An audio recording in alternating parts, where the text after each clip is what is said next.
আমি তোমার আমার চরণ পুষ্পাঞ্জলি দিয়েছি বটে, তবে তুমি আমার পুষ্পাঞ্জলিতে ধন্য মাগো।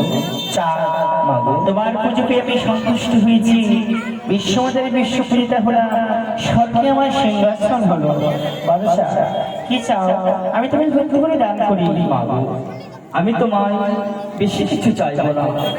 আমায় তুমি যা কিছু আমার কাছ থেকে সর্বহারা করেছ সব ফিরিয়ে দেবে।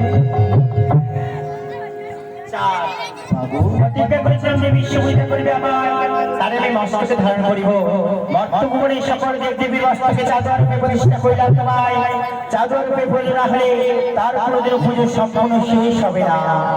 মাগো, আরেকটি কথা, আমার এই শিলামপুর গ্রামে কোন ভক্তর প্রাসাদে যাতে সর্বঘাতে বিঘ্ন না ঘটে।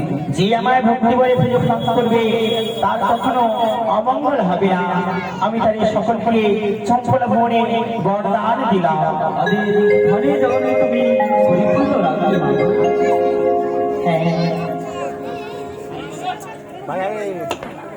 তবে মাগো, আজ থেকে তোমার আর আমার সম্পর্ক কি মাগো?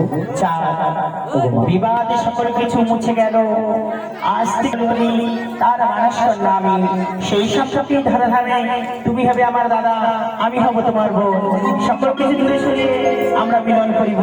কিন্তু চন্দ্রকর, তুমি আমায় মা বলে সম্ভাষণ করেছো। যেই জিনিস সোনার মন্দিরে সোনার ঘাটে আমায় মা মা বলে সম্ভাষণ করবে, আমি রূপ পরিত্যাগ করে সেই মন্দিরে কাতারিনী রূপে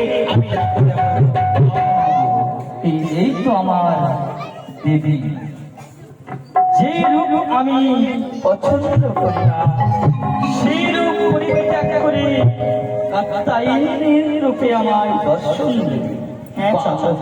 বা মাগো, এই রূপ যদি তুমি পূর্বে আমার সম্মুখী এসো আমরা ভালোভাবে আমরা মিলন করি। বেশ মাগো। উপস্থিত মায়ের ভাই তো আজকে বর দিল হে